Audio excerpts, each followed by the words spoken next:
Apat kaming nakaupong makakasama sa hapagkainan ng gabing iyon. Apat na plato ang nakalatak sa mesa, ngunit 3 lamang ang kumpleto na kubyertos. Sinabi sa akin ng aking biyenang babae, "Iyan ang plato para sa mga buto, at ikaw, umuwi ka na sa iyong nanay at doon ka kumain." Ngumiti ako ng bahagya, pinulot ang aking mga gamit at lumabas ng bahay. Kinabukasan, nakagulo ang buong pamilya ang aking asawa. Ngayon, nais kong ikuwento sa inyo ang isang pangyayaring hindi ko malilimutan habang buhay. Ito ay isang ordinaryong hapunan sa pamilya, payak tulad ng dati. Ngunit ang hapunang iyon ang nagpaalam sa akin na may mga hangganan na, kung hindi mo ipaglalaban, ay yuyurakan ng iba magpakailanman. At sa loob lamang ng isang gabi, ang hapunang iyon ay nakdulot ng kaguluhan sa buong pamilya ng aking asawa. Nang gabing iyon, sa aming maliit na bahay sa Quezon City, 4 kaming nagtitipon sa hapagkainan. Ako, ang aking asawang si Ramon, ang kanyang inang si Tita Coring si Corazon Reyes, at ang kanyang bunso na kapatid na si Jomar. Ang aking biyenang babay ay palaging nagpapahalaga sa ayos at tradisyon ngang tahanan. Halos lahat ng hapunang pampamilya ay dapat kumpleto ang lahat. Kaya naman, nang ilagay ko sa mesa ang kaldero ng mainit na sinigang, hindi ko inakala na may mangyayaring hindi pangkaraniwan ng gabing iyon, ang hapunan. Sa katotohanan, ay napakasimple. Mangkok ngang sinigang na nakaalingaw-ngaw ang samyo, kawaling ang sinangag na kanin at pritong bangus, at ensaladang kamatis na may sibuyas.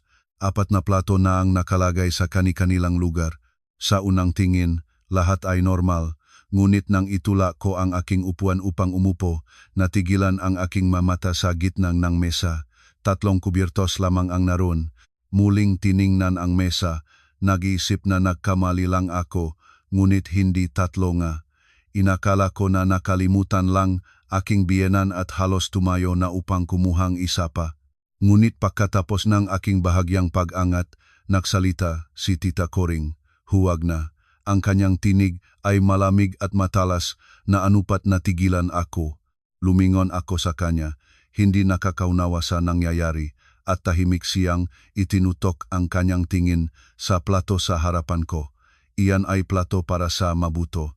Naisip ko na hindi ko marinig ng maayos. Tiningnan ko ang plato, pagkatapos ay siya muli, at nagtataka akong nagtanong, "Ako po, Nay?" Itinuwit ni Tita Coring ang kanyang baba, ang kanyang matuklas na tingin ay tumim sa akin, at sa kanyang boses ay hayagang paghamak. "Ikaw, umuwi ka na sa iyong nanay at doon ka kumain." Sa sandaling iyon, naging tahimik ang buong mesa. Naging malapot ang hangin anupat marinig kong malinaw ang marahang pagtamang kutsara sa plato. Lumingon ako kay Ramon. Nakaupo siya sa tabi ko, ngunit ibinaba na lamang niya ang kanyang ulo at sinimulan kumain, tila wala siyang narinig. At si Jomar, ang aking bayaw, ay ngumisi ng may halong kasiyahan sa pagkakataon. Sa sandaling iyon, naramdaman kong kumungalo ang dugo sa aking ugat. Sa loob ngang 3 taon ng aking pakikisamang biyenang babay, nakarinig na ako ng kasinungalingan, naktiis ng mga puna, ngunit hindi pa ako kailanman ganito ang kahinahiyang ininsulto. Doon mismo sa hapagkainan, nakaharap sa pagkain, inihambing ako sa isang aso na itinapon ang magabuto. Dati, marahil ay pinagtakpan ko na lamang ito, nilunok ang bukol sa lalamunan, tahimik na tumayo, inalis ang plato, at nakunwaring walang nangyari. Ngunit ng gabing iyon, hindi ko alam kung bakit ay biglang naramdaman kong wala na ni isang pata ng takot sa akin. Ilang segundo akong tumingin sa aking biyenan, at pagkatapos ay bigla akong natawa. Isang mahina at maikling tawa, ngunit sapat upang maitaas ngang lahat sa mesa ang kanilang mata sa akin. Inilagay ko ang aking makamay sa mesa, dahan-dahang tumayo, at ang aking tinig ay nanahimik ng kamangha-mangha. "Sige po, aalis na ako." Bahagyang kumubot si Tita Coring. Malinaw na hindi siya inasahang ganito ang reaksyon ko, ngunit hindi na ako nagsalita pa. Lumiko ako at diretsong pumasok sa aming silid-tulugan kasama ni Ramon. Binuksan ko ang aparador, kinuha ang maliit na maleta na karaniwang ginagamit ko sa biyahe, At hindi na ako nag-ipon ng maraming gamit, ilang damit at mga pangunahing pangangailangan. Habang ginagawa ito, naririnig ko mula sa sala ang ingay ng plato at mahina, pang-usapan ng tatlong naiwan sa mesa. Nang ilabas ko ang maleta, si Tita Coring ay nakaupo pa rin sa mesa. Sinukat niya ako mula ulo hanggang paa. Ang sulok ng kanyang bibig ay nakunot ng may pagamak. Kung aalis ka, umalis ka na para hindi ka na makabalik. Sandaling tumigil ako, tumingin sa kanya, ngunit sa halip na magalit, ngumiti na lamang ako ng tahimik. Isang ngiti na napakahusay, anupat ako mismo ay nagulat, wala akong sinagot. Inilabas ko ang maleta at lumabas sa pintuan. Ang bakal na pinto sa aking likod ay pumatak ng may tunog na klik. Nang gabing iyon, lumabas ako sa bahay ng aking asawa na may isang maliit na maleta. Ngunit ang hindi ko inaasahan ay ang aking ngiti at pag-alis sa loob lamang ng isang gabi ay magtataon ng gayong kaguluhan na malamang na hindi malilimutan ni Tita Coring habang buhay. Ako si Katrina, tinatawag ng lahat na Kate, 33 taong gulang, 3 taon na akong kasal kay Ramon.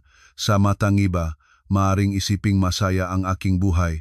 Ang aking asawa ay isang inhinyero sa isang konstruksyon na kumpanya sa Makati, tahimik, matatag, hindi umiinom, hindi nagsusugal. Ako naman ay nagtatrabaho bilang project manager sa isang design firm sa Ortigas. Maiting ang trabaho, ngunit ang kita ay sapat upang mamuhay ng marangya. Nang kasal kami, sinabi ngang lahat na mapalad ako. Magaling ang asawa, ang kanyang pamilya ay nasa lungsod. Hindi kailangang maglakbay palagi sa probinsya para bisitahin ang biyenan. Noon, naniniwala rin ako na talagang mapalad nga ako. Pagkatapos kasal, nagpasiya kaming manirahan kasama ang biyenan upang makatipid para sa sariling apartment. Namatay na ang biyenang lalaki ilang taon na ang nakaraan, at ang bunsong kapatid ni Ramon ay hindi pa gaanong nakatayo sa sariling paa. Kaya ang lahat sa bahay ay pinamumunuan ni Corazon Reyes, si Tita Coring.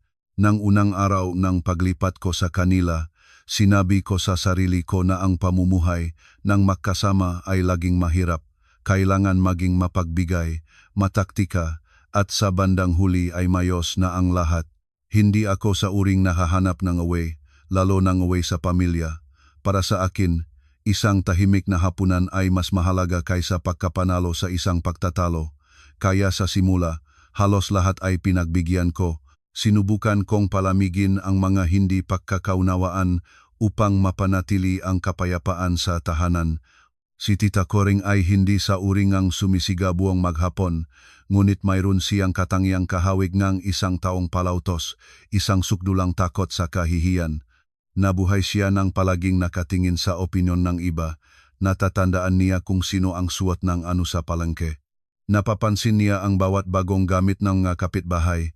Nalalaman kung sino ang nagpalit ng pintuan, kung sino ang bumili ng kotse. Minsan, parang mas mahusay siyang nakaalam sa buhay ng iba kaysa sa kanya mismong buhay.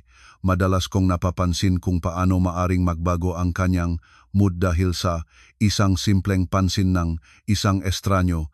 Kung papuri, nagliwanag siya buong araw. Kung may ihambing naman, umuwi siyang may matigas na mukha. Nakatira sa tabi namin si Manang Belen, si Belen Soriano, kaedad ng aking biyenan. Kung si Tita Coring ay 10 puntos ang takot sa kahihiyan, si Manang Belen ay 12 at may bihirang talento pang manudyok ng walang halatang pakukontra. Hindi siya bukas na nagsisigaw, ngunit ang bawat salita niya ay parang may mga tinik. Ngayon, inikinukwento niya ang bagong cellphone na binili ng kanyang anak. Bukas, isang gintong singsing sa Makalawa, isang bakasyon sa Boracay, lahat na pinagbayad ng kanyang mag-aanak. Mahinhin ang kanyang pagmamalaki, ngunit palaging nagagawa niyang tamaan ang lugar ng iba. Sa bawat pagkikita, palagi siyang ngumingiti. Naku, Coring, sa panahon ngayon kailangan ng pera para may kayang-kaya ka. Pag wala, hahamak na agad sa'yo ng mga tao. Parang nag-alo, ngunit ang totoo ay ipinapaalala sa kausap na wala siyang mararating.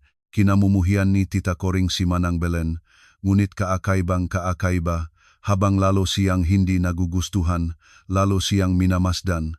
Sa tuwing nagmamalaki si Manang Belen ng bago, hindi mapalagay si Tita Coring. Minsan, pagkagaling sa palengke, basta't naglagay siyang bayong sa mesa at nagsimulang mabigat ang buntong hininga. Tinanong ko kung pagod siya. Hindi siya direktang sumagot, nagwika lamang sa hangin. Dito sa ating lugar, Kate, kung mahirap ka, hahamak ka na agad ng mga tao. Ngumiti na lamang ako at naisip, hayaan na ang mga nagsasalita basta't mabuhay ng tapat. Ngunit para kay Tita Coring, hindi gayon kasimple ang lahat. Isang araw, nakakuha akong pinakamalaking bonus sa buong buhay ko sa trabaho.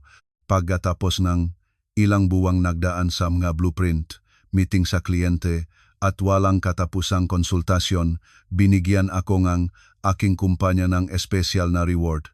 Noon, naisip ko na ito ay isang magandang pagkakataon upang gawing mas magaan ang aming pinansyal na pasanin isang ginhawa pagkatapos ng maraming buwang stress.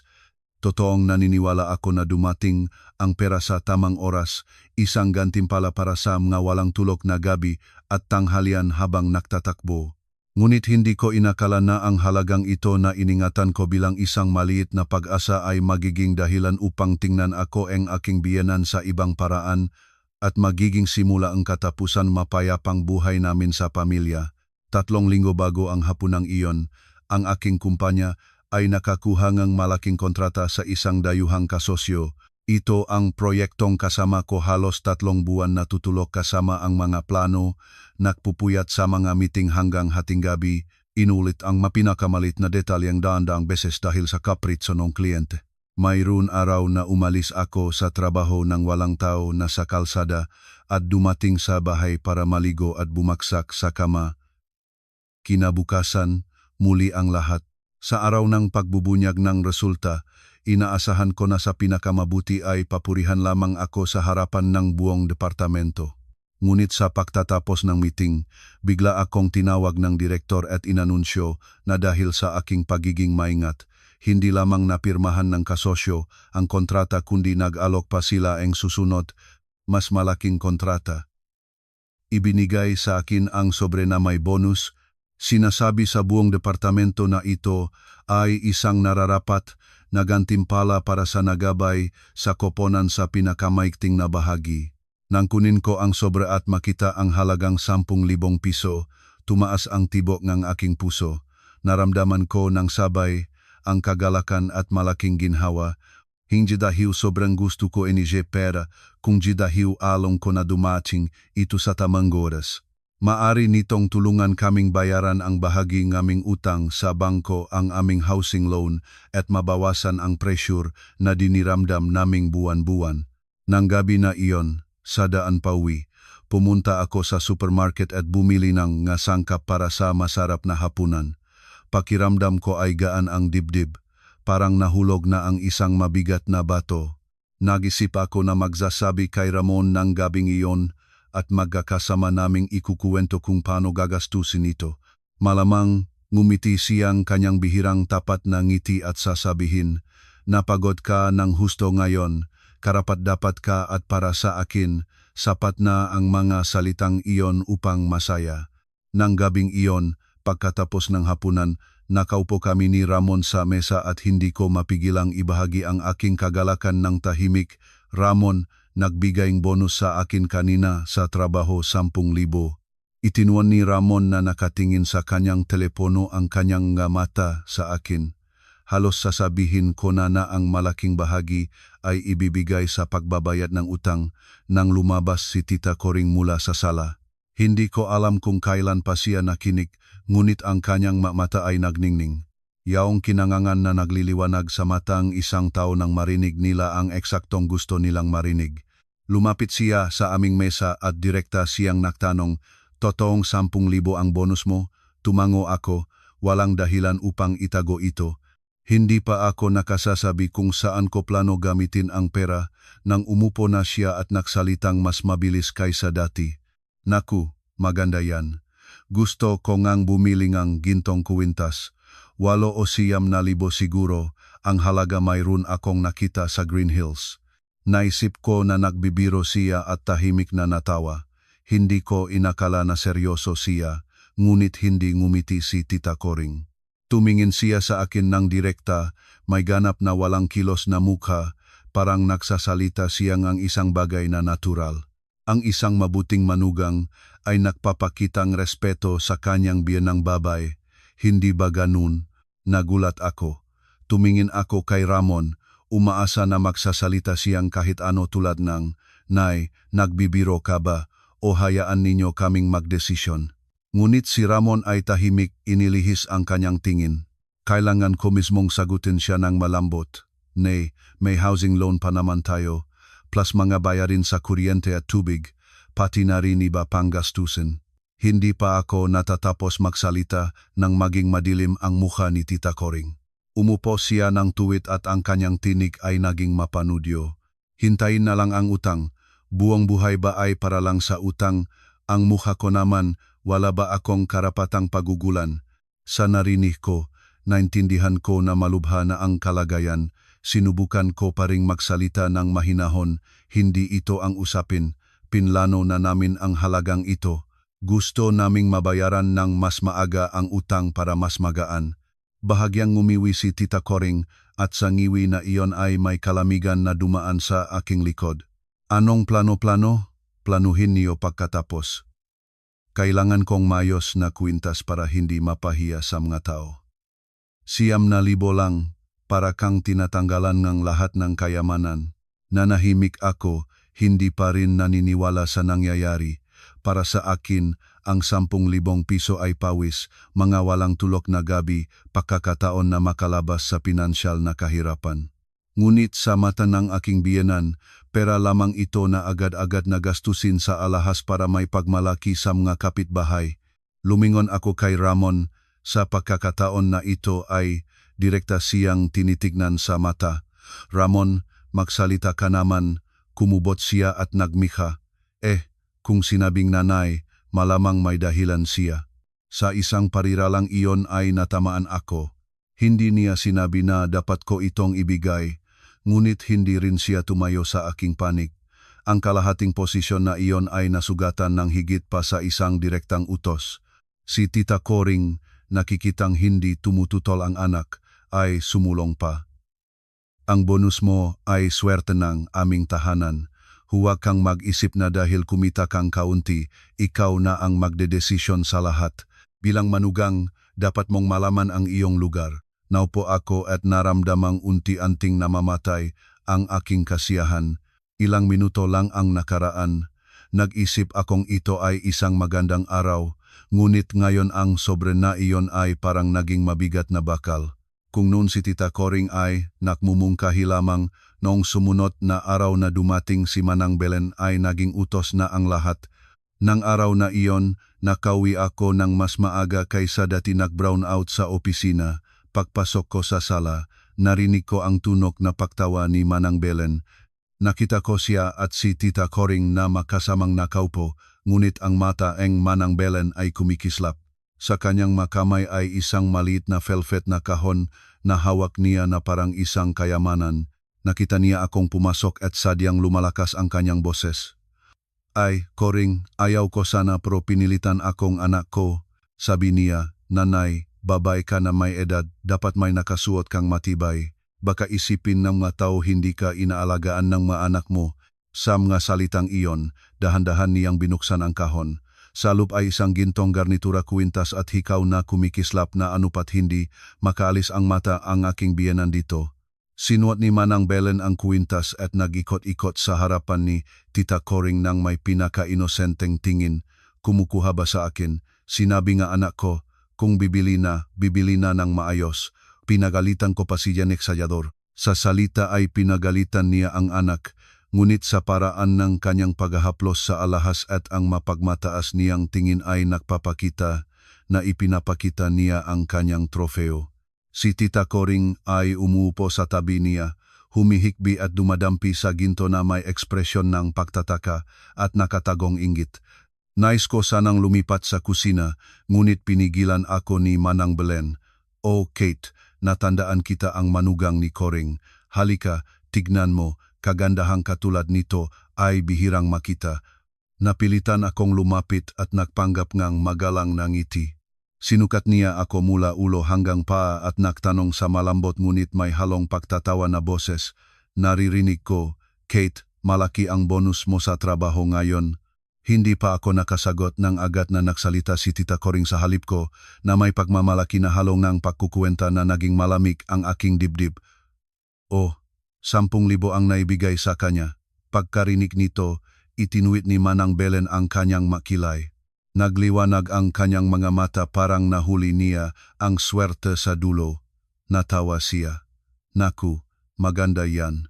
Sa 10,000, maaari kang bumili ng gintong kwintas para sabihin ng babae mo 9,000 siguro. Hindi kasing gandang sa akin, pero para hindi ka mapahiya sa mga tao. Pagkasabi ng mga salitang iyon, nakita ko kung paano nagbago ang mukha ng aking biyenan. Kung kapon ay nagsilang pa lamang ang ideya tungkol sa kwintas, ang masalita ni Manang Belen ngayon ay ipinako na ang ideyang iyon sa kanyang ulo na parang pako.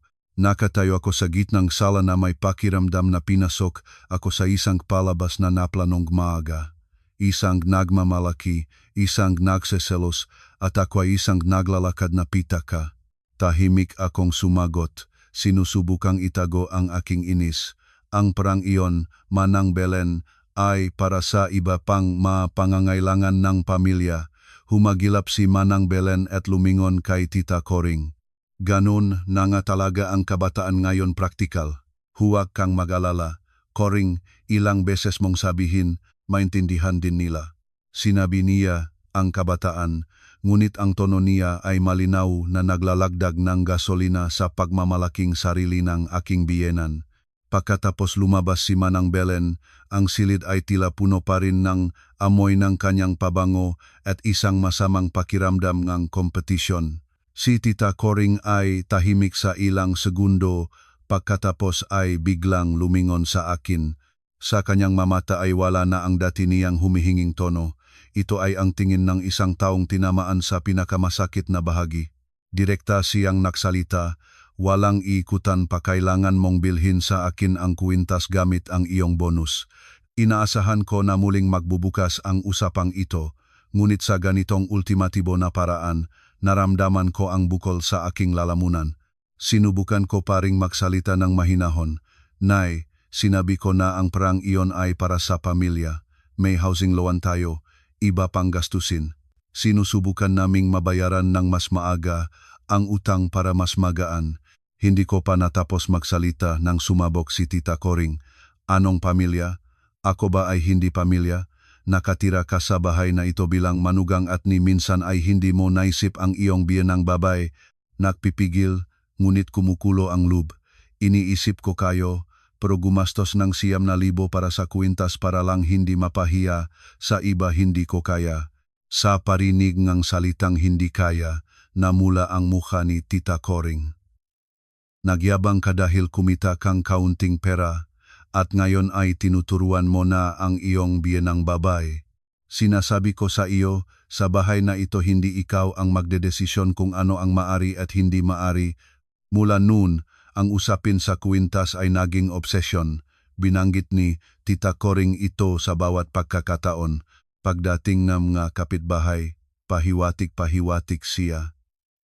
Bibili na rin siguro ng kwintas ang aking manugang para sa akin, malamang sa lalong madaling panahon. Isang araw, nagtataas akong tuyong damit sa bakuran at malinaw kong narinig siyang nagsasabi kay Manang Belen na gusto niyang pumili ng mas magandang modelo. Nagsimula akong maramdaman na pinipilit akong masuot sa isang sulok. Kung tatahimik ako, maakalaing pumayag na ako. Kung tutol ako sa harapan ng iba, mapapahiya ko siya. Nang gabing iyon, muli akong nagsumamo kay Ramon, hinihiling sa kanya na makialam, ipaliwanag sa kanyang ina na hindi tama ang ginagawa niya. Nakinig si Ramon ng mabigat na buntong hininga, pagkatapos ay nagsalita, "Baka magbigay ka na lang para walang gulo." Sa kanyang masalita, lahat na loob ko ay bumaksak. Para sa kanya, ang pag-iwas sa gulo ay nangangahulugang dapat ko itong ilabas ang aking pera para tapunan ang butas ng pagmamalaking ang kanyang ina. Tumingin ako sa kanya ng may disappointment at pagod. Kung magbigay ako ngayon, magkakaroon ng pangatlo, hindi mo ba nakikita? Nanahimik siya, at ang katahimikan na iyon ay mas masahol pa sa anumang puwersahan. 2 araw bago ang hapunan, pagkatapos ng pagbisita ni Manang Belen kasama ang kanyang gintong garnitura, ang kapaligiran sa bahay ay biglang nagbago. Kung dati ay mga pahiwatig ang ginagamit ni Tita Coring, ngayon ay bukas na ang kanyang kabaksikan. Sa umaga, kapag alis ako sa trabaho, sinusundan niya akong malamig na tingin. Kapag bumalik ako ng kaunting huli, sinasabi niya ng malakas para marinig ng buong kalye. Ang ibang manugang, para lang sa sarili nila ang inisip. Walang hiya, walang konsyensya. Sa 2 araw, nang nahuhugas akong gulay sa kusina, lumapat siya sa aking likod at nagmikha sa pamamagitan ng kanyang mangipin. Sinasabi ko sa iyo, sa huling pagkakataon, kung hindi ka bibili ng kwintas, huwag kang umupo sa mesa sa bahay na ito. Sa sandaling iyon ay halos mahulog ang aking makamay. Ang tubig sa lababo ay malamig, ngunit ang loob ko ay lalo pang lumamig. Naisip ko pa ring baka nagbabanta lamang siya dahil sa galit. Sa huli, ito ang bahay ng aking asawa. 3 taon na akong nakatira dito. Dahil lang ba sa isang kwintas? Kaya ba niya ito? Nang gabing iyon, nagluto ako ng hapunan gayang dati pumunta sa tindahan. Inihanda ang magulay, nagluto ng sinigang, nagprito ng bangus, nagtakda ng mesa. Lahat ay parang karaniwan na anupat hindi mapapansin ng sinuman na may nagbabadiang bagyo. Bumalik si Ramon mula sa trabaho ng kaunting huli. Tahimik na umupo at tinitingnan ang kanyang telepono. Pumasok si Jomar mula sa labas ng may ngisi, parang walang pakialam. At si Tita Coring ay nakaupo sa ulunan ng mesa, nakatingin sa pagkain ng walang anumang ekspresyon. Nag-isip pa rin ako na pagkatapos ng hapunan, kung muling magsasalita siya tungkol sa kwintas, sasabihin ko na ang lahat ng pangwakas. Hindi ko alam na inihanda na niya ang isang sampal sa aking pagpapahalaga sa sarili sa hapagkainan na sarili ko ang nahanda. Nang itulak ko ang aking upuan upang umupo, lahat ay naging malinaw sa isang sandali. 4 na plato ang nakalagay sa mesa, puno ng mainit na pagkain, ngunit 3 kubyertos lamang. Lumingon-lingon ako. Nag-isip na nakamali lang. Maingat na tinitingnan ang mesa, nakataya akong nakalimutan niya. Halos tumayo na upang pumunta sa kusina upang maiwasan ang dagdag na tensyon, ngunit pagkatapos ng aking bahagyang pag-angat, narinig ko ang kanyang patag at malamig na tinig, huwag na. Natigilan ako at lumingon sa kanya. Hindi niya ako tinitingnan. Dahan-dahan niyang inilagay ang isang piraso ng isda sa plato ni Ramon, pagkatapos ay itinaas ang kanyang ulo at nagsabi ng ganun katatag, parang pinag-usapan ang lagay ng panahon. Ang makubyertos na iyon ay hindi para sa iyo. Naisip ko na hindi ko naarinig ng maayos. Hindi ko ito tinanong dahil hindi ko naintindihan, kundi dahil hindi ako makapaniwalang may isang may gulang na magagawa ito sa sarili niyang tahanan. Anong sinabi ninyo, Nay? Itinuro niya ang plato sa harapan ko. Iyan ay plato para sa mga buto. Pagkasabi ng mga salitang iyon, naging patay na tahimik ang mesa, parang tumigil ang panahon. Ang plato ng mainit na pagkain sa harapan ko ay sa isang iglap, ay naging simbolo ng kahihiyan at mapait na sakit. Tiningnan ko ang plato, pagkatapos ay ang biyenan. Nakaupo siya ng tuwid, may mukha na tila bato, parang ang ginagawa niya ay normal. Sinubukan kong hindi manginig ang boses ko. Ako po, Nay. Noon lamang siya direktang tumingin sa akin, may ganyang malupit na paghamak.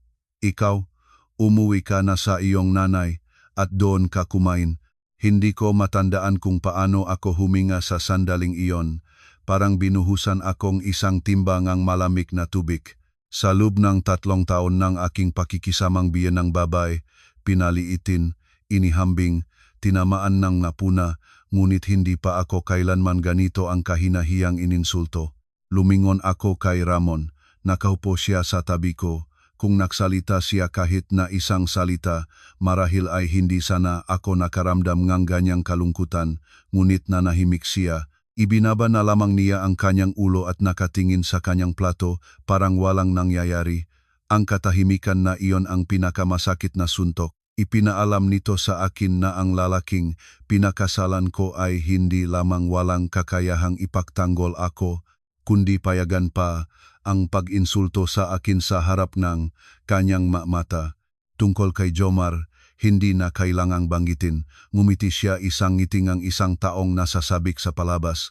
Tahimik siyang nagwika, ngunit malinaw kong narinig. Sinabihan na nga, hindi nakinig. Ngayon naintindihan na. Kung nangyari ito 3 taon na ang nakaraan, marahil ay umiyak sana ako. Ibinaba ang ulo, nilunok ang luha, at tahimik na inalis ang plato, parang isang estranyo sa sariling bahay.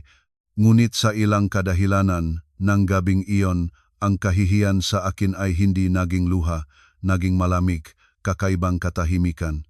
Ilang segundo akong nakaupo ng tahimik, tinitingnan ang biyenan, si Ramon, si Jomar. Biglang naintindihan ko na ang lahat ng aking nakaraang pagtitiis ay isang palabas. Habang lalo akong nagbibigay, lalo nila akong itinuturing na mahina. Habang lalo akong tumatahimik, lalo silang nag-aakalang hindi masakit ang lahat. Habang lalo akong nagsusumikap na mapanatili ang kapayapaan, lalo nilang niyuyurakan ako para mapanatili ang kanilang murang pagmamalaki sa mga kapitbahay. At pagkatapos ay natawa ako, hindi malungkot at hindi mapagiganti, isang maikling tawa na nagpaakyat ng ulo ng lahat sa mesa. Nagkunot si Tita Coring. Malinaw na hindi niya ito inasahan na maging tugon ko.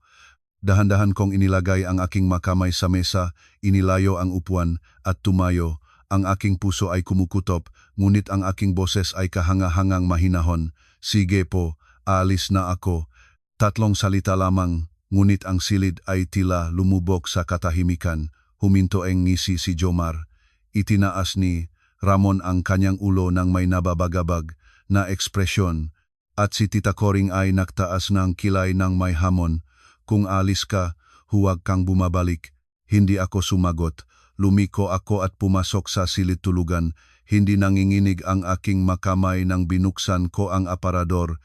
Kinuha ko ang malit na maleta na para sa biyahe, madaling naklakay na kilang damit, makadokumento, makapersonal na kamit.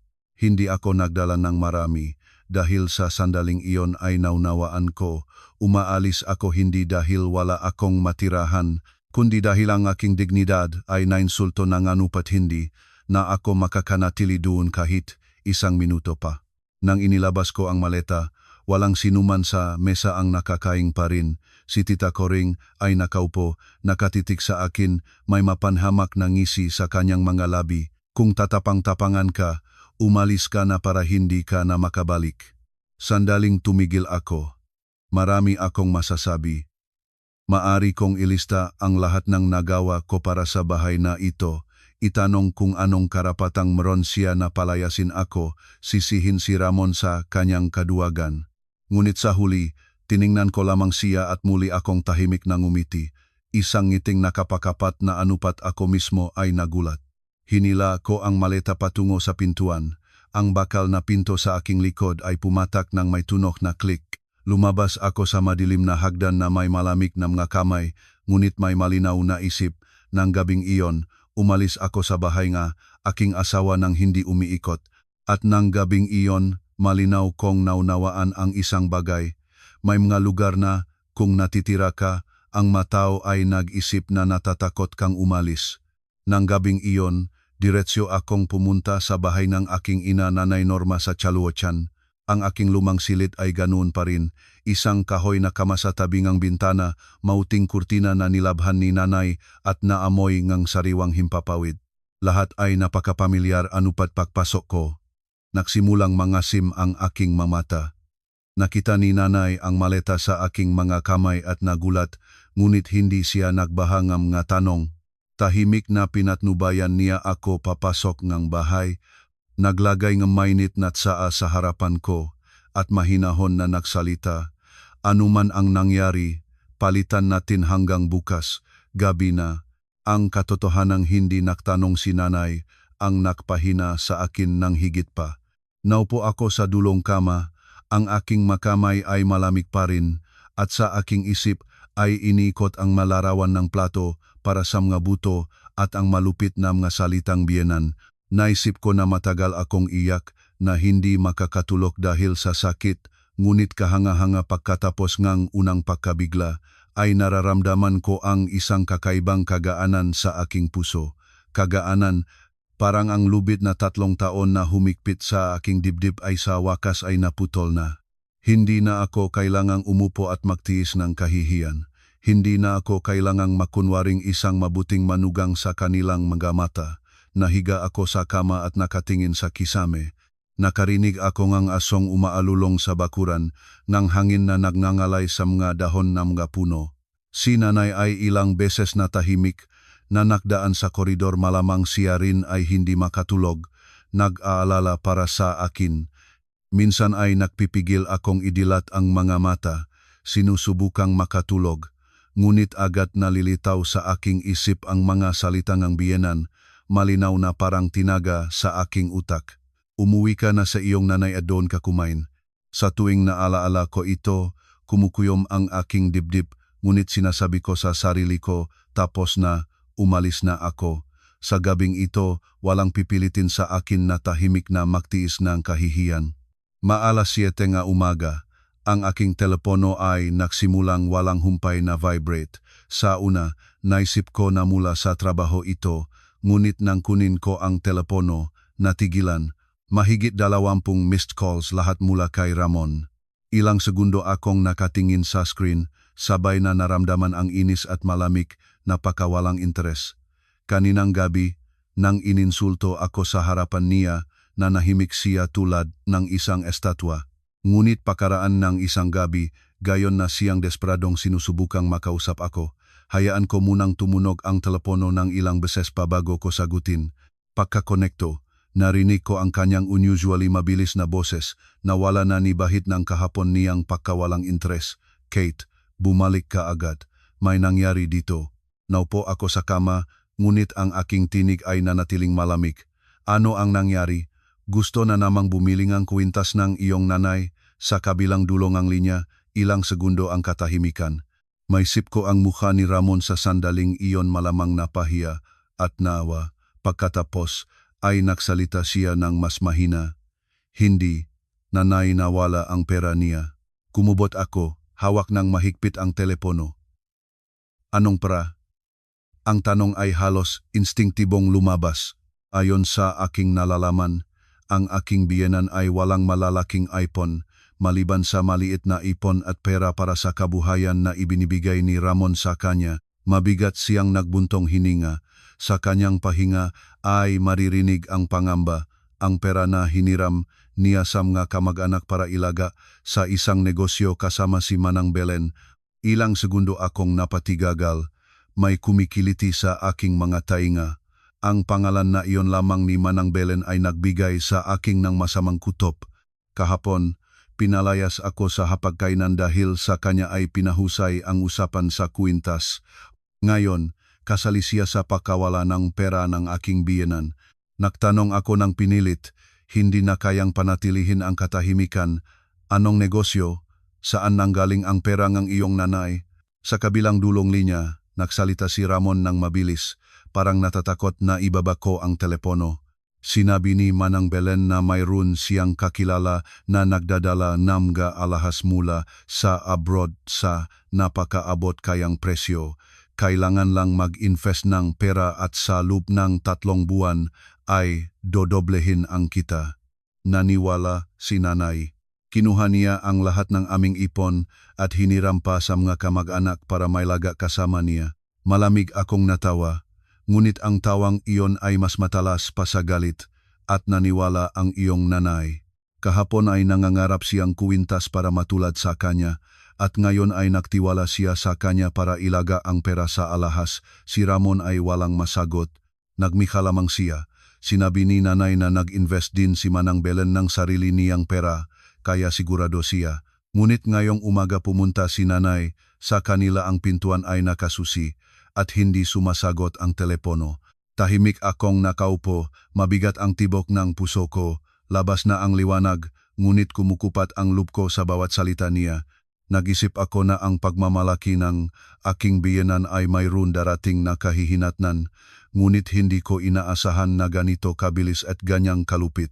Tinanong ko, ang tinig ko ay naging mas mababa. Magkano ang hiniram niya? Nag-alinlangan si Ramon. Ang pag-alinlangang iyon ay nagbigay ng hapdi sa aking batok. Pagkatapos ng isang sandali, sumagot siya. Hindi ko sigurado, pero siguro higit sa 30,000. Ipikit ko ang aking mamata, mahigit na 30,000. Para sa aming pamilya, ito ay isang napakalaking halaga. Hindi na ito basta-basta pag-away at pagmamalaki sa gilid ng kalye. Ito ay isang tunay na kailaliman na maaring humila sa buong pamilya. Nanahimik akong ilang segundo. Sa kabilang dulong linya, nagsimulang magpanik si Ramon. Kate, bumalik ka na, pakiusap. Mas naiintindihan mo kaysa sa akin ang maganitong bagay. Pumunta ka, tulungan si nanay. Sa narinig ko, naging mapait at nakatawa ang lahat para sa akin. Nang pinalayas ako sa mesa, walang pumigil. Ngunit nang dumating ang problema, ako ang una nilang naalala. Tumingin ako sa bintana. Ang araw ay bumibisita sa dingding ng bahay ng aking ina. Kahapon pa lang, isa akong manuganda na pinalayas mula sa hapagkainan. Ngayong umaga, ilang oras lamang ang lumipas, at akong nilalabanan sila ngayon ay iyong pinamamanhikan nila. Malinaw ang aking kutob. Ang naganap tungkol sa pagkawalangang pera ay hindi magtatapos sa simpleng luha at sumpa. Ito ay simula pa lamang ng malaking kaguluhan, at ang pangalan ni Manang Belen ay hindi huli na maririnig ko sa kasaysaying ito. Pagkababa ng telepono, matagal akong umupo ng walang galaw. Si nanay, galing sa kusina, ay nakita sa aking mukha na may hindi mayos na nangyayari. Hindi siya nakpaligoy-ligoy, mahinahon lamang na naktanong, muli nang nangyari sa kanila. Maikling ikinuwento ko ang lahat. Habang nagsasalita ako, lalo pang bumibigat ang aking puso. Si nanay, pagkarinig, ay nakbuntong hiningha. Hindi niya kinampihan ang sinuman o siniba ang iba, hindi payo na bumalik ako o iwanan ang lahat. Isang bagay lamang ang sinabi niya. Anuman ang iyong desisyonin, panatilihing malamig ang iyong ulo. Kapag may kaguluhan sa bahayng iba, ikaw ang dapat pinakamalusok ang isip. Ang masalitang iyon ay nagbigay sa akin ng kaunting katahimikan. Nagbihis akong mabilis, inayos ang buhok at kinuha ang aking bag. Bago lumabas, sumigaw si nanay sa likod ko, kung kailangan mo, agad na tumawag. Tumango ako. Ngunit sa aking puso, ay naunawaan ko na ang pagbisitang ito ay hindi magiging madali. Paglapit ko sa bahay ni Ramon, agad ko namang naramdaman na nagbago ang kapaligiran. Karaniwan sa oras na iyon, tahimik ang bakuran, ilang kapitbahay lamang ang nag-usap sa labas. Ngunit ngayon, maraming tao ang nakatayo sa harap ng aming pinto. May ilan na nakatayo nang nakagabay ang makamay sa tagiliran, may ilan na nakataas ang magabraso sa dibdib. Lahat ay nakatingin sa aming pinto ng may matigas at galit na mga mukha. Paglapit ko, narinig ko ang isang sigawong lalaki. Nang hiram kayo at ini, isip ninyong hindi na babayaran, magpakita naman ang may pananagutan at makipag-usap ng tao-tao. Sa narinig ko, bumagsak ang aking dibdib. Mas masahol pala kaysa sa sinabi ni Ramon sa telepono. Dumaan ako sa pagitan ng mga tao at pumasok sa bakuran. Ang tarangkang nagbukas sa harapan ko ay nagpatikol sa akin. Si Tita Coring ay nakaupo sa lapag sa tabi mismo ng pinto. Ang buhok ay gusot, ang mukha ay walang kulay. Ang kanyang mga kamay ay nanginginig at patuloy niyang umuulit, hindi ko inakala. Totoong hindi ko inakala. Si Ramon ay nakatayo sa tabi ng pinto ng may maputlang mukha. Si Jomar ay nagpapaikot-ikot, galit at nalilito. Nakita niya ako at si Tita Coring, tulad ng isang nalulunod na humawak sa dayami, ay tumalon at itinuro ako sa lahat ng mga taong nakapaligid, sumigaw sa gulat at mabilis na tinig, narito na siya. Eto ang aking manugang. Nagtatrabaho siya, mayroon siyang pera. Natigilan ako sa lugar. Ang paraan ng pagtuturo niya sa akin sa harapan ng lahat ng taong iyon ay naging malamig ang aking likod. Kahapon pa lang, pinaalis niya ako sa mesa tulad ng isang aso at ngayon sa harapan ng lahat ay ginawa niya akong buhay na kalasag. Isang babaeng may edad na 40 taon ang agad na lumapat sa akin. Sinukat niya ako mula ulo hanggang paa at nagmadaling nagsalita, "Ikaw ba ang manugang? O, ang iyong biyenang babay ay nanghiram sa akin ng 3,000, nangako na ibabalik ngayon ay sinasabing wala na siyang pera. Paano ito ipapaliwanag?" Lumingon ako kay Tita Coring. Ang aking boses ay umugoy sa hindi paniniwala. "Nay, totoo nanghiram kayo?" Nagsimulang umiyak si Tita Coring. Ang kanyang boses ay naputol. "Kasalanan ni Manang Belen lahat ito. Sinabi niya na garantisado ang kita, na ito ay mapakakatiwalaang negosyo. Sino ang nakaalam na ngayong umaga ay nakasusi ang kanyang bahay at ang telepono ay patay na, tumakas siya kasama ang aming pera." Nagngalit ang aking ulo, kaya pala ang pinag-usapan ay hindi ilang libo lamang. Ito ay isang maayos na planong pandaraya. At ang aking biyenan ay nahulog dito tulad ng isang mariposa sa apoy. Hindi nakpatahimik ang baba. Para sa akin, hindi mahalaga kung sino si Manang Belen. Ang iyong ina ang nanghiram, kaya ang iyong pamilya ang dapat magbayad. Biglang sumali ang isang lalaki mula sa karamihan, 3,000 ang hiniram sa akin. Kung hindi kayo magbayad ngayon, magdadala akong nataw, huwag na kayong mahiya pa. Nahalo-halo ang mga boses, bawat isa ay nagsasabi nga halaga. Naunawaan ko na ang kabuwang utang ay higit pa sa 30,000. Biglang lumingon ako kay Ramon. "Alam mo bang ganito karami ang hiniram niya?" Kinagat ni Ramon ang kanyang labi at bulong na nagsalita. "Alam ko na nag-invest siya, ngunit hindi ko naisip na mangutang pa siya." Hindi pa ako nakakasalita nang lumapit si Jomar nang may mukha na nakapilipit sa galit. Itinuro niya ako, "Kasalanan mo ito lahat. Kung ibinigay mo nun ang 10,000 bonus mo, hindi na sana siya kailangang mangutang. Ikaw ang matigas, kaya ganito ngayon." Ang masalitang iyon ay parang gasolina sa apoy na kumukulo sa aking dibdib. Tumingin ako direkta sa kanyang mukha at malinaw na nagwika, "Hindi ako obligadong magbayad para sa kasakiman ng iba." Sandaling natulala si Jomar, pagkatapos ay nagngirit siya. "Sino mong tinatawag na sakim?" Hindi na ako nakpigil. Ang isang naninibuho, ang isang gustong maging katulad ng kapitbahay, ang isang naglaga ng pera sa isang bagay na hindi niya naintindihan, siya ang dapat managot. Sa narinig nito, sumabog ang pag-iyak ni Tita Coring, humampas ang kanyang nga kamay sa lapag. "Ginawa ko ito lahat para sa pamilya. Gusto ko sana na igalang tayo ng mga tao." Mapait akong ngumisi. "At ano ang nangyari? Hindi pa kayo nakakakuhang pagalang at nakarating na ang matao sa inyong pintuan para humingi ng utang." Sa bakuran, muling lumakti ang ingay. May ilang nagmumurahi sa aking biyenan dahil sa kahangalan, may ilang sa aming pamilya dahil sa kawalang katapatan. Sa kaguluhang iyon, malinaw ko pa ring nakikita ang isang bagay, ang bahay na ito ay gumuguho. At ang sanhi ay hindi lamang ang pera, kundi ang bulag na pagnanais na mabuhay para sa palabas. Ngunit nang pakiramdam ko ay wala nang mas masahol pa. May isang tao sa bakuran ang nagwika, ang isang parirala na nagpatigil sa lahat. "Hindi ba ninyo alam? Ang anak ni Manang Belen ay kinuha ang pulis ngayon ng umaga." Pagkasabi ng mga salitang iyon, ang maingay na bakuran ay lumubog sa katahimikan, parang may tinanggal ng hangin. Ang mga nagpapautang ay nakpatingin-tingin sa isa't isa, pagkatapos ay nakatingin sa bakuran. Ang taong nagdala ng balita ay isang driver ng taxi na palaging nakatayo sa kanto, malamang nakauwi pa lamang niya mula sa isang biyahe at narinig ang lahat. Pinababa niya ang kanyang boses, ngunit lahat ay nakarinig. Ngayong umaga, binusisingan BI ang isang bodega sa labas ng lungsod.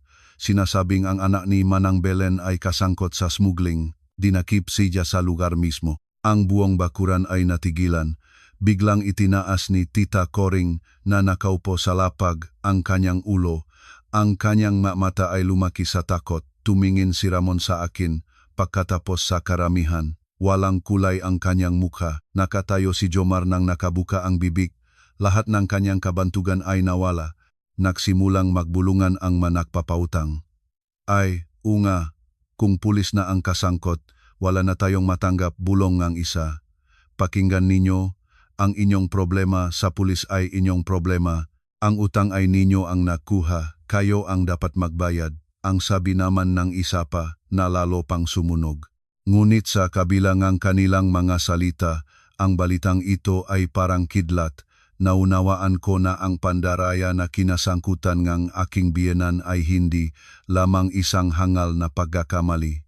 Ito ay may kaugnayan sa isang bagay na higit na seryoso.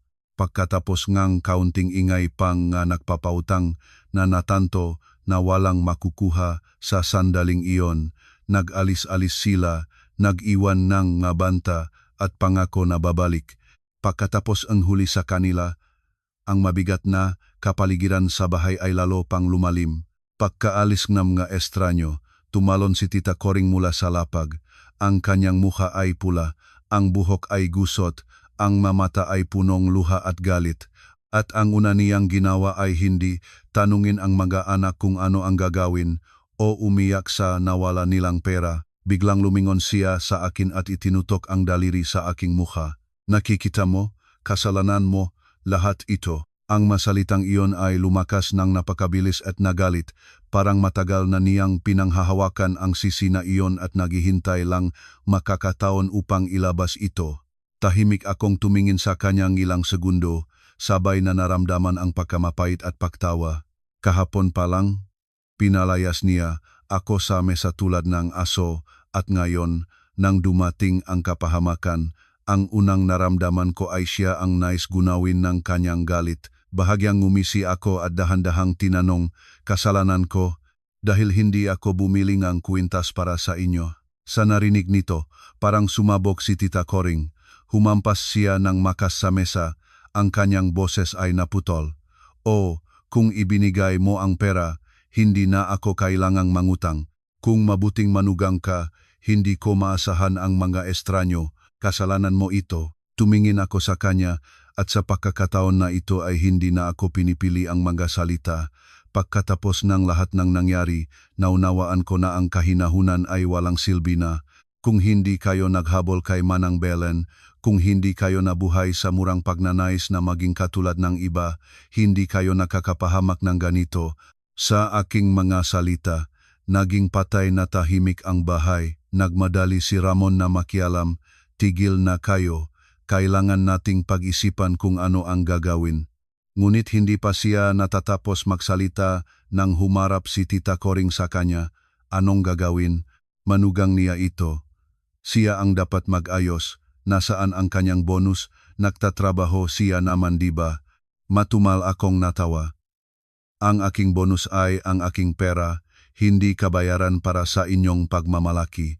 Malinaw ko itong sinabi, hindi malakas, ngunit upang walang makapagkunwaring hindi narinig. Lumapit si Jomar mula sa pintuan ng may mukha na nakapilipit sa galit, humampas sa mesa ng makas anupat tumalon ang baso doon.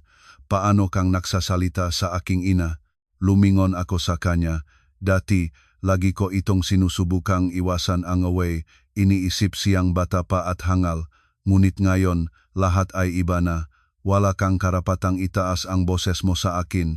Mas mabuti pang tanungin mo ang iyong ina kung bakit siya naniwala sa isang taong araw-araw na nagmamalaki sa bakuran, nagsasalita ng matamis, at ang lahat kayo ay nakukunwaring normal lang iyon. Napalaki ang mamata ni Jomar, ngunit sa pagkakataong ito ay walang masagot siya. Malamang ay naunawaan rin niya kung sino talaga si Manang Belen. Basta wala lang kailanman ng lakas ng loob ng sinuman na sabihin ito ng malakas. Nanginig si Tita Coring mula sa galit o takot. Nagmikha siya sa pamamagitan ganyang ngipin. Pakinggan mo ako, kung hindi ka tutulong, huwag kang magpakita sa bahay na ito. Tumingin ako sa kanya at sa aking puso ay naging blangko at malamig. Wala na akong naramdamang sakit tulad ng kahapon. Marahil pagkatapos na mapalayas ka isang beses mula sa hapagkainan, ang ganitong banta ay hindi na nakakatakot. Mahinahon akong sumagot, iyon ay sinabi ninyo na kagabi. Sa isang pagtugong iyon ay naging bato ang kanyang mukha. Tumingin si Ramon sa akin ng may takot at kawalang bisa.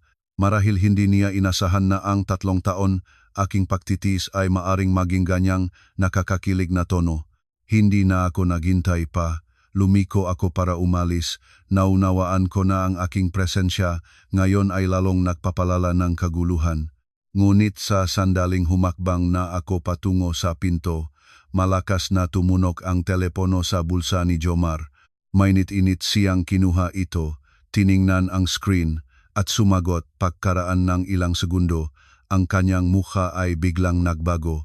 Mula sa mamula-mula ngalit, naging maputla na parang patay. Ang kamay na may hawak ng telepono ay kapansin-pansing nanginig. Biglang lumingon si Tita Coring. "Sino yan? Anong nangyari?" Hindi agad sumagot si Jomar. Nagmala siya. Ang kanyang tingin ay nagpapalapit-lapit mula sa ina patungo sa kuya, pagkatapos ay sa akin, parang hindi alam kung paano sasabihin. At ang paraan ng kanyang hitsura ay nagpapahiwatig sa aming lahat ng isang malabong, hindi may paliwanag na takot na mas masahol pa sa anumang tawanan. Nakatayo si Jomar na may hawak ng telepono, napatigil. Mataas na tinig ang sumigaw ni Tita Coring sa kanya. "Ikaw ba ay Pipina? Sabihin mo, sino ang tumawag?" Nagmala siya. Nanginig ang kanyang malabi at nahirapan siyang sabihin, "Inaresto ang anak ni Manang Belen." Sa mga salitang iyon, nahirap ang aking hininga. Natigilan si Ramon sa gitnang silid. Si Tita Coring ay tumitig kay Jomar nang bukas ang mga mata sa takot. "Paano naaresto? Bakit?" Si Jomar, na nakakarinig pa rin sa kabilang dulong linya, ay nagsalita, at ang bawat salita niya ay nahuhulog sa katahimikan tulad ng isang bato. Sinasabing kanina ng umaga, binusisi NNBI ang kanyang bodega. Kasangkot pala siya sa smuggling ng matagal na. Siya at ang lahat ng kanyang makasabwat ay dinakip sa lugar mismo. Humiga si Tita Coring sa upuan, parang kumawala sa kanya ang lahat ng buto ng kanyang katawan. Ibinuka niya ang bibig, ngunit walang lumabas na salita. Tumingin ako sa kanya, at sa aking puso ay naghalo ang galit at mapait na habag. Kaya pala, ang babaeng araw-araw na nagmamalaki ng kanyang maingat na anak ay sa katunayan ay tinatakpan ang marumi nitong pera. Si Jomar, pagkatapos marinig ang lahat, ibinaba ang telepono. Tumingin siya sa amin at nagsalita ng malamlam na boses. Hindi pa iyon lahat. Sinasabing si Manang Belen ay nawala na kagabi. Ang bahay ay nakasusi, hindi sumasagot ang telepono. Wala sa kanyang makakilala ang nakaalam kung saan siya nagpunta. Sa narinig nito, hinawakan ni Tita Coring ang kanyang puso. Ang kanyang pahinga ay naging pabigla-bigla. Bumubulong siya tulad ng nasa panaginip. Ibig sabihin, lahat ay nawala na. Ang pariralang iyon ay mahina, ngunit punong sakit. Naunawaan ko na sa sandaling iyon, totoong nakita niya na ang pera ay hindi na mababawi nga, tawag o pagmamakaawa. Nawala na ito sa isang itim na butas na siya mismong pinakuhanan ng kanyang sariling kasakiman at pagiging mapaniwala. Tahimik ko siyang pinagmasdan. Ang isang estranyo ay marahil ay nagmahabag sa kanya, ngunit naramdaman ko ang parehong awa at galit. Ang galit ay mas malakas. Nagalit ako dahil sa isang kwintas, dahil sa hangal na pagnanais na maging katulad ng iba. Siya mismo ang sumugal sa ganitong bagay, at pagkatapos ay sinisi pa ako sa lahat, ininsulto at pinalayas. Kahapon pa lang, tiningnan niya ako ng may pahamak, ngunit ngayon, ang babaeng ito ay nakaupo ng nakasuot sa kanyang lumang baro, kumakulog, namumutlang malabi, may 10 taong katandaan sa lubngang isang umaga. Wala akong naramdamang kasiyahan, naramdaman ko ang pagod. Pagod na sa katotohanang nakita ko ang isang trahedyang naaiwasan kung hindi sana naging bulag ang pagmamalaking aking biyenan. Mula sa kalye ay maririnig pa ang mabulong ng makapitbahay. Ang aming lugar ay maliit at ang masamang balita ay agad kumakalat. Narinig ko ang maboses ng mga babae sa tapat ng bakuran. Sabi ng mga tao, totungang dinakip ang anak ni Manang Belen at tumakas na si Manang Belen kasama ang maraming pera ng mga tao. Kiduaki ang mga naniwala sa kanya. Ang bawat salita ay parang karayom na tumatahak sa mga dingding. Ang aking biyenan na nabuhay para sa opinyon ng iba, ngayon ay tiyak na labis na nagdurusa sa mga salitang iyon kaysa sa pagkawala ng pera. Nakita ko kung paano nagbagal ang mga dumadaan sa kalsada, sumilip sa aming bakuran. Lumapit si Ramon sa ina, inilagay ang kanyang kamay sa balikat nito. Nanay, kalmahan mo. Kailangan nating mag-report sa NBI, baka makabalik pa ang kahit kaunti. Ngunit inalis ni Tita Coring ang kanyang kamay. Naisip ko na muling iyak siya o sisiga, ngunit matagal siyang nanahimik at pagkatapos ay dahan-dahan niyang itinaas ang kanyang mamata sa akin. Sa kanyang tingin ay wala na ang lamig, wala ang paghamakhiya lamang, kahihiyan at isang bagay na napakabihirang mangyari, kahinaan. Matagal siyang nakatingin sa akin, pagkatapos ay biglang nagsalita ng paos na boses, Kate. Ang aking pangalan lamang ang sinabi niya. At naramdaman ko na agad ang pagkakaiba. Sa loob ng 3 taon, bihira siyang tumawag sa akin sa ganitong tono, walang utos, walang pangungutya. Hindi ako sumagot, naghihintay kung ano pa ang kanyang sasabihin. Kumibot siyang malabi at ang kanyang makamay sa tuhod niya ay nanginginig pa rin. Pagkatapos ng isang sandali, ipinagpatuloy niya, ang masalita ay nahihirapang lumabas. Nanay, hindi inakala ng nanay na ganito mangyayari. Gusto ko lang naman sana na may pagmalaki tayo sa mga tao. Nanahimik pa rin ako.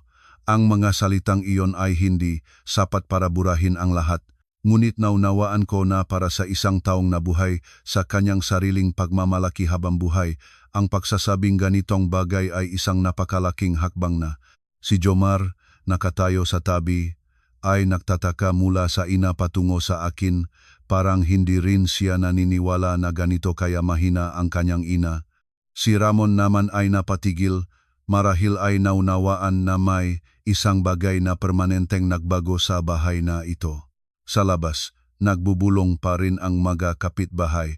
Sa loob, walang nagsalita pa. Si Tita Coring ay nakaupo na nakayuko, kinukurot ang gilid ng kanyang baro sa tahimik. Tumingin ako sa kanya at kahit na ang aking puso ay malamig pa rin, naunawaan ko na mula sa sandaling ito, ang timbangan sa bahay na ito ay nagsimulang dahan-dahang kumiling sa kabilang panig. Hindi na ako nanatili pa, hindi dahil sa takot, kundi dahil naunawaan ko na sa kaguluhang ito, ang anumang dagdag na salita ay lalo pang magpapaluba ng sitwasyon. Lumabas ako ng bahay ng hapon na. Sa harap ng bakuran, nakatayo pa rin ang makapitbahay na nakukunwaring nakukuwento lamang, ngunit ang kanilang matingin ay nakatutok sa aming bakuran. Isinara ko ang portahan at dahan-dahan lumakad sa kalsada. Mabigat ang aking puso. Naisip ko na pagkatapos na lahat ng nangyari, may maramdaman akong kahit kaunting kaginhawahan.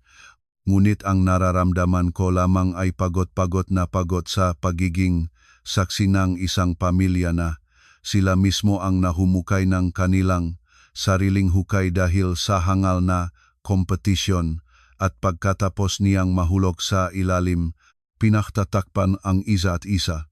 Nang gabing iyon, nanatili ulit ako sa bahay ni nanay.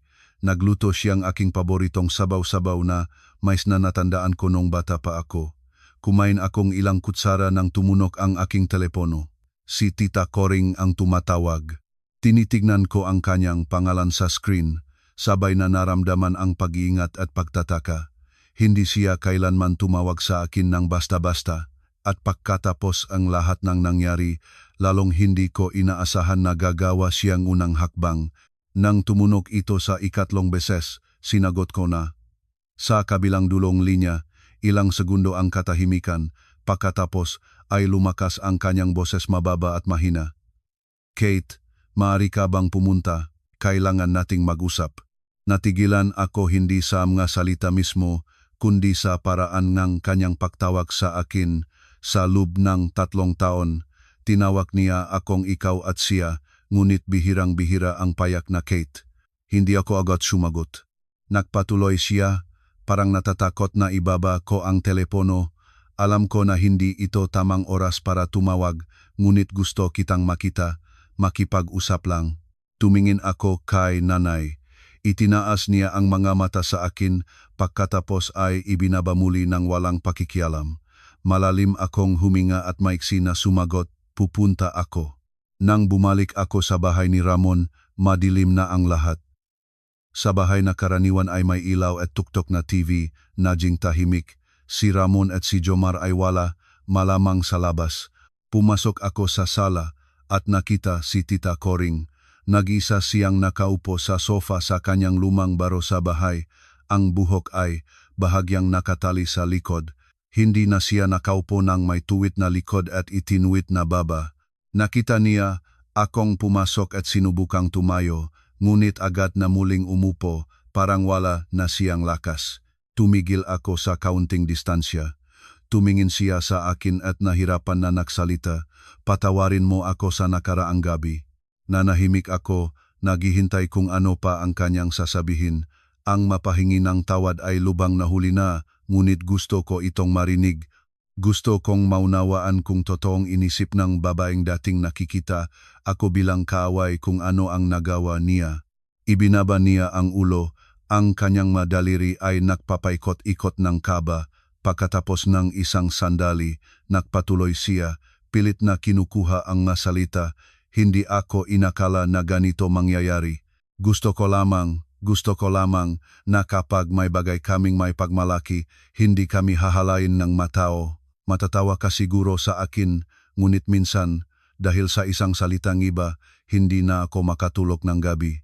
Nanahimik pa rin ako. Naunawaan ko na ito ay simula pa lamang. Gusto kong malaman kung bakit niya ako tinawag para may buhos ang kanyang puso o para muling makahanap ng taong mag-ayos ng kanyang nga problema. At siyempre pa pagkatapos ng ilang minutong pag-alangan, itinaas niya ang mamata sa akin na pinahalo ang kahihiyan at panalangin. Kung tulungan mo ako sa pagkakataon na ito, hindi na ako muling magsasalita tungkol sa kwintas. Nagunot akong naging mapait at nakatawa ang lahat para sa akin. Kaya pala, kahit ngayon, inaakala niya na ang pinaka-iniintindi ko ay ang kwintas na iyon. Umupo ako sa harap niya at direkta akong nagtanong, ano ang gusto ninyong gawin ko? Nagmala siya at sumagot na parang sinesalibo ang parirala, matalino ka, mas naintindihan mo ang mga ganitong bagay, tulungan mo akong mabawi ang pera mula kay Manang Belen. Sa narinig ko, sumandal ako sa likod ng sofa. Sa aking isip ay lumitaw ang nga larawan ng ngumingiting si Manang Belen, ang balita ng pagdakip sa kanyang anak, ang nakasusing pinto. Ang babaeng ito ay hindi basta-basta.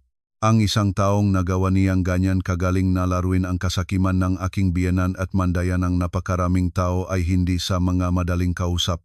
Si Tita Coring, nakita ang aking katahimikan, ay naging hindi mapalagay. Alam ko, nakasala ako. Alam ko na hindi ko siya tinrato ng maayos, ngunit ngayon wala na akong ibang maaasahan. Ang masalitang iyon ay nagpapigil sa akin, hindi dahil agad akong naging malambot, kundi dahil sa unang pagkakataon, narinig ko mula sa kanya ang masalita na walang kahalo ng kapalaluan o sigaw. Tumingin ako sa kanya sa mata, naintindihan ba ninyo na hindi ito simpleng pagkawalang para lamang? Kung si Manang Belen ay kaunay sa mga gawain ng kanyang anak, maaari tayong lumubog pa ng lalo. Tumango siya. Ang kanyang mukha ay naging mas matindi. Naintindihan ko, hindi na ako gagawa ng walang pag-isip. Gusto ko lang mabawi ang kahit kaunti. Narinig ko na para sa kanya ang pra ay nananatiling pangunahin, ngunit kahit paano, inamin niya na kailangan niya ng tulong. Sa silid ay naging tahimik ang lahat. Tiningnan ko ang babaeng kalauna ay nakpaalis sa akin sa hapagkainan, ngunit ngayon ay nakatayo sa harapan ko na may gayong hamak at umaasang hitsura. Sa sandaling iyon, malinaw na naramdaman ko kung makikisangkot ako sa ganitong bagay, hindi na maaring mag-ulit ng dati. Umupo akong tuwid at nagsalita ng may lakas, sige po, ngunit sa pagkakataon na ito, akin ang susundin. Hindi kayo makikipagkita o makikinig sa sinuman at walang itatago sa akin. Tumingan siya sa akin, nagkukurap, parang hindi naniniwala sa kanyang nga tainga, pagkatapos ay mabilis na tumango, o pumapayag ako. Lahat ay gagawin ko ayon sa sasabihin mo. Tiningnan ko siyang isa pang sandali at tumayo. Mula sa sandaling iyon, naalaman ko na hindi lang ito isang pagaway sa pamilya na nakasangkot ako, ito ay isang latihan ng kasakiman, kahangalan at masamang gawain. Naisip ko na pagkatapos ng usapang iyon, ang lahat ay magbabago na. Ngunit nakalimutan ko ang isang mahalagang bagay. Ang mataong nabuhay sa kanilang sariling pagmamalaki sa buong buhay nila ay maaring pumayag sa inyo sa salita lamang upang maiwasan ang hindi kanais-nais na pag-usap, ngunit hindi nangangahulugang nakinig sila sa inyo. Sa mga sumunod na araw, naging medyo tahimik ang bahay, hindi na bumisita ang mga nagpapawatang, ngunit ang kapaligiran ay mabigat pa rin. Si Tita Coring ay, sa unang tingin ay naging masunurin. Hindi na siya nagsasalita tungkol sa kwintas, hindi na nagtatanaw ng mataas sa akin, ngunit hindi ako nagtiwala sa katahimikang iyon. Naunawaan ko na ang ganitong uringang tao, napipigilan sa isang sulok, ay handang kapit sa anumang bagay, kahit sa pinakabagsak na pag-asa. Naging tama ako. Isang gabing iyon ay tinawag niya ako sa sala. Matagal siyang nag-aatubili na may hawakang telepono. Pagkatapos ay nagsalita, mayroon akong tinanggap na tawag kanina. Umupo ako sa harap niya ng walang putol. Nagpatuloy siya, nakatingin sa screen ng telepono, parang natatakot na tumingin sa akin. Sinabi niya na siya ang pinakamatalik na kaibigan ng anak ni Manang Belen at alam niya kung saan nagtatago si Manang Belen. Sa narinig ko, agad na naramdaman ko ang hindi mayos. Sa aking isip ay may sumignal ng babala. Pagkatapos ng lahat ng nangyari, pagkatapos maimbestigahan ng NBI, ang anak ni Manang Belen bigla na lang may lumabas na isang estranyo, nagpakilalang pinakamatalik na kaibigan at nag-aalok ng tulong. Masyadong parang bitag ito, ngunit mahinahon akong nagtanong, at ano ang sinabi niya? Si Tita Coring, parang binigyang pahintulot, ay nagbuhos ng lahat. Sinabi niya na si Manang Belen ay hindi nagpunta ng malayo, nagtatago lamang sa isang lugar at may kasama siyang malaking halaga ng pera na hindi pa nataguan.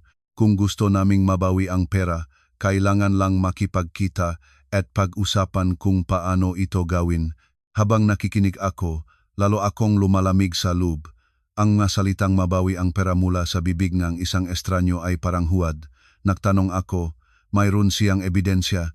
Umiling si Tita Coring, ngunit may kumpiyansa na nagsabi, wala. Ngunit nagsalita siya ng napaka nakakapaniniwala. Ang huling parirala ay nagpatunay sa akin na pandaraya ito. Palagi namang nagmamadali ang mamandaraya, hindi nagbibigay ng oras na mag-isip. Inilagay ko ang baso sa mesa at tumingin sa kanya. Nay, ito ay bitag. Huwag kayong magtiwala sa kanya. Pagkasabi ko nito, nagbago ang kanyang mukha. Lahat ng kanyang kahinahunan nung nakaraan ay nawala. Biglang nagtayo siya, naging matalas ang kanyang boses. Iniisip mo ba na lahat ay tanga? Lumaki ako ng mahigit 50 taon. Mas nakakaintindi ako sa mga tao kaysa sa iyo. Naunawaan ko na hindi siya nagbago. Nagtatago lamang siya. Pagkarinig ng isang kutob ng pag-asa, nagbalik ang dati niyang ugali. Kung totoong gusto niya tayong tulungan, pumunta siya sa NBI, hindi nagtatakda ng lihim na pagkikita, sinabi ko. Ngunit iwinaksi ni Tita Coring ang aking salita, NBI. Habang inimbestigahan nila, wala na tayong matatanggap.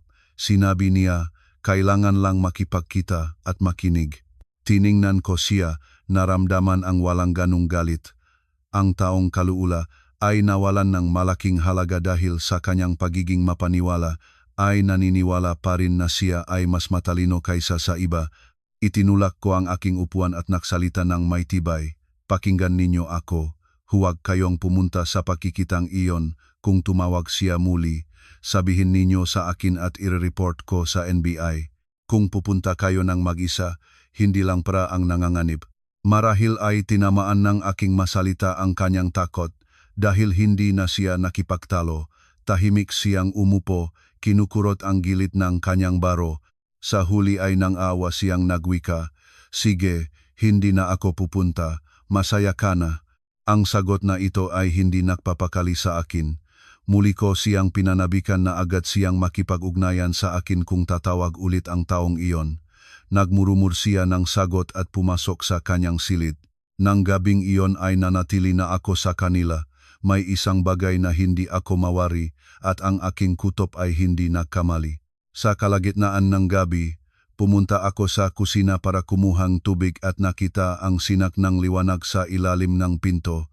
Lumapit ako at naririnig si Tita Coring na may kinakausap sa telepono. Nakubli ako sa tabing pinto at malinaw na ang aking mga balahibo ay naktayo sa narinig. "Oh, bukas pupunta ako ng mag-isa, hindi alam ngang manugang ko." Nachigilan ako sa lugar. Ibig sabihin, pumayag siya sa aking para sa palabas lamang, ngunit mismo ay nagpasiya na pupunta pahin sa pagkikitang iyon. Sa sandaling iyon, naunawaan ko, kung wala akong gagawin, kinabukasan ng umaga ay mabibigo muli ang aking biyenan at sa pagkakataon na ito, ang kahihinatnan ay maaring higit na mas kakilakilabot. Kinabukasan, tulad ng inaasahan ko, si Tita Coring ay nagtayo ng maaga. Wala sa kanya ang kahapon niyang pagod. Sa kabaliktaran, hindi pa karaniwan ang kanyang pagiging gulong. 6:00 pa lamang ng umaga, nakabihis na siya, nakayos ang buhok, at nagkuha pang kanyang lumang bayong para magmukhang pupunta siya sa palengke. Pagdaan niya sa akin, nagsalita siya na parang walang nangyayari. "Sa palengke lang ako, mabilis na babalik." Kung hindi ko narinig ang usapan niya sa telepono kagabi, naniniwala sana ako sa kanya. Ngunit habang mas natural ang kanyang kilos, lalo akong nababalisa.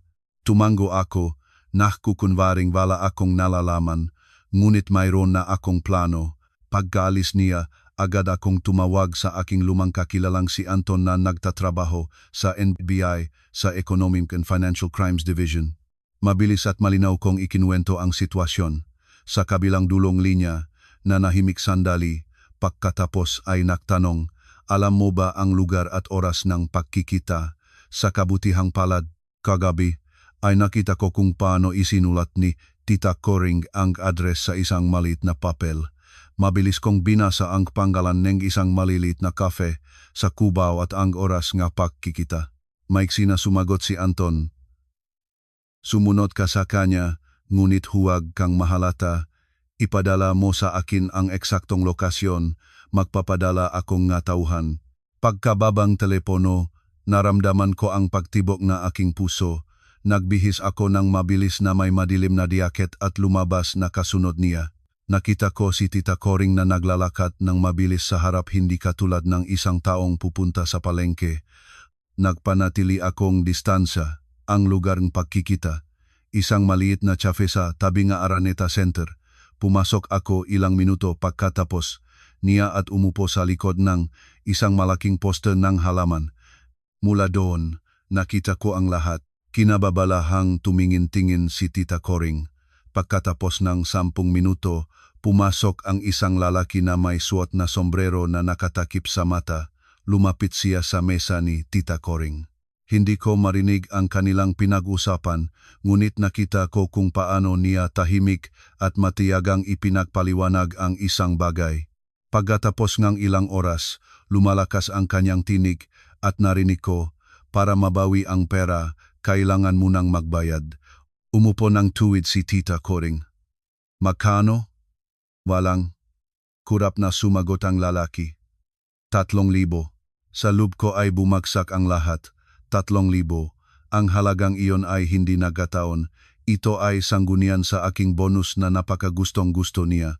Ang halagang iyon ay sapat na anupat ang isang desperadong tao ay magsisisi na gastusin ito, ngunit handang isapalaran kung posibleng mabawi ang higit. Nagpatuloy ang mandaraya sa kanyang laro. Ikinuwento niya na nagtatago si Manang Belen sa isang lugar na alam niya na may kasama itong malaking halaga ng pera at kung magkilos ng mabilis, mababawi hindi lamang ang sariling pera kundi maaari pang kumita ng higit. Nakita ko ang pagyanig ng kamay ni Tita Coring. Hindi siya sumagot, ngunit ang paraan ng kanyang pakuhangang bag ay nagsasalita ng marami. Nagdala siya ng pera. Nakaupo ako sa aking kublian. Nagpapawis ang aking mapalad. Naunawaan ko na isa pang sandali at ibinibigay na niya ang pera. Mabilis akong nagpadala ng mensahe kay Anton. Kukuha ng pera. Kumilos na. Sa sandaling iniabot na lalaki ang kanyang kamay patungo sa pinalabas ni Tita Coring na tumpok ng pra. Bumukas ang pinto ng cafe. Dalawang lalaki na may damit pangkaraniwan ang pumasok. Hindi sila lumingon-lingon diretsyo. Silang pumunta sa kanilang mesa. Nakita ngang mandaraya ang mga ito. Biglang tumayo. Nagbagsak ang upuan. Sinubukan niyang tumakas sa emerhensiyang labasan. Ngunit naroon na ang ikatlo. Lahat ay nangyari ng napakabilis anupat si Tita Coring ay hindi nagawa kundi yakapin ang kanyang bag. Lumapit ang isa sa ma-operatibo sa mandaraya at mics na nagsalita, "Samahan ninyo kami." Nagpaliwanag ang lalaki, sumigaw na nakamali sila, ngunit mabilis siyang pinakita ang isang ide, "Inaresto kayo dahil sa suspetsang pandaraya." Sa narinig nito, naging bato si Tita Coring, nakaupo siya nang hindi makagalaw. Tinitingnan ang mandaraya, pagkatapos ay ang nga operatibo, parang hindi niya naiintindihan ang nangyayari. Nang matapos ang lahat, lumabas ako mula sa aking kublian. Nang makita niya ako, nagulat si Tita Coring. Malamang na sa sandaling iyon ay naunawaan niya na alam ko ang lahat mula pa sa simula, na sinundan ko siya at tinawag ang NBI. Lumapit ako sa mesa. Sa ilang kadahilanan, hindi ako naramdaman ng galit, malalim na pagod lamang. Itinaas ni Tita Coring ang mamata sa akin. Ang kanyang malabi ay nanginginig, ngunit hindi siya makapagsalita. Sa kanyang tingin ay wala na ang kapalaluan, wala ang pagamakpawang walang katapusang hiya at takot ng isang taong kalauna ay napagtanto kung gaano siya kalapit sa lalo pang pagkasadlak.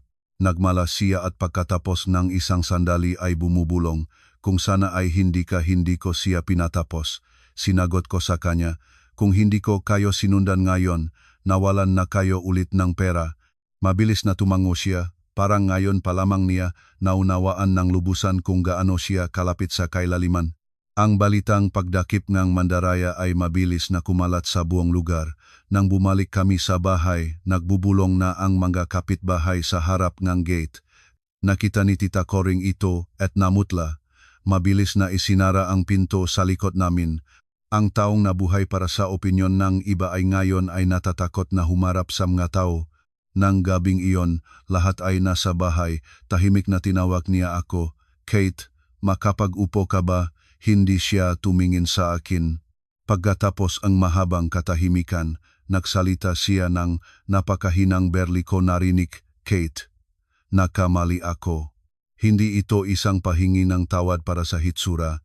5 maikli na salita, sinabi ng may napakalaking pagsisikap, parang hinugot niya ang maito mula sa pinakamalalim na sulok ng kanyang puso. At ito ang unang pagkakataon na narinig ko sa kanya ang mga salita na walang anino ng kapalaluan. Ilang araw pagkatapos, dumating ang balita.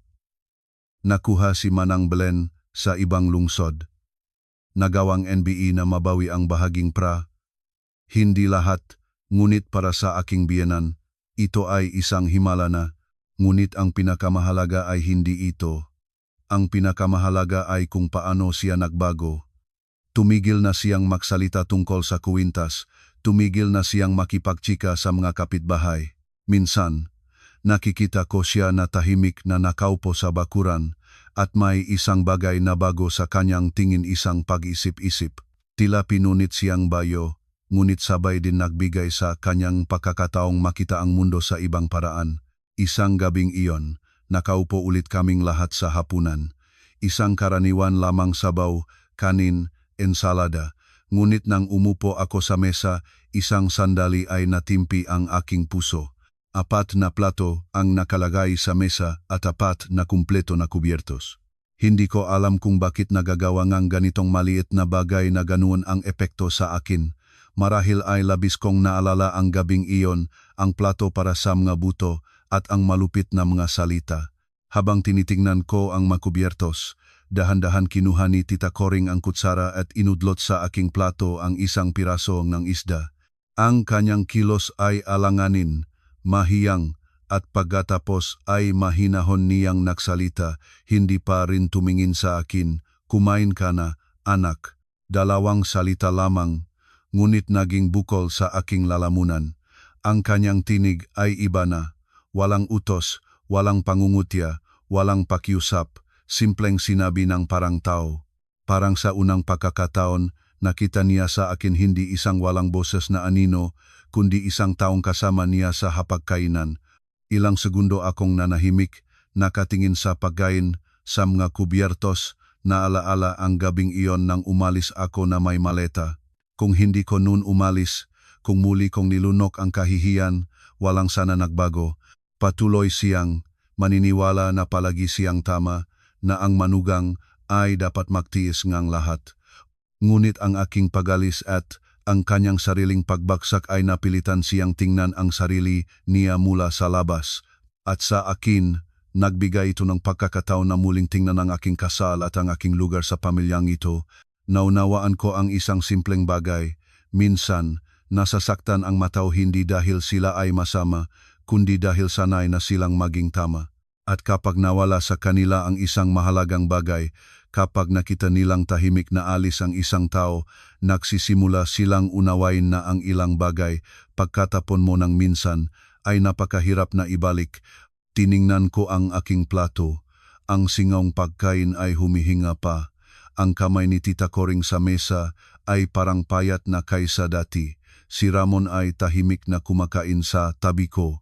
Si Jomar ay hindi na rin nagbibiro ngang kanyang madati niyang komentaryo.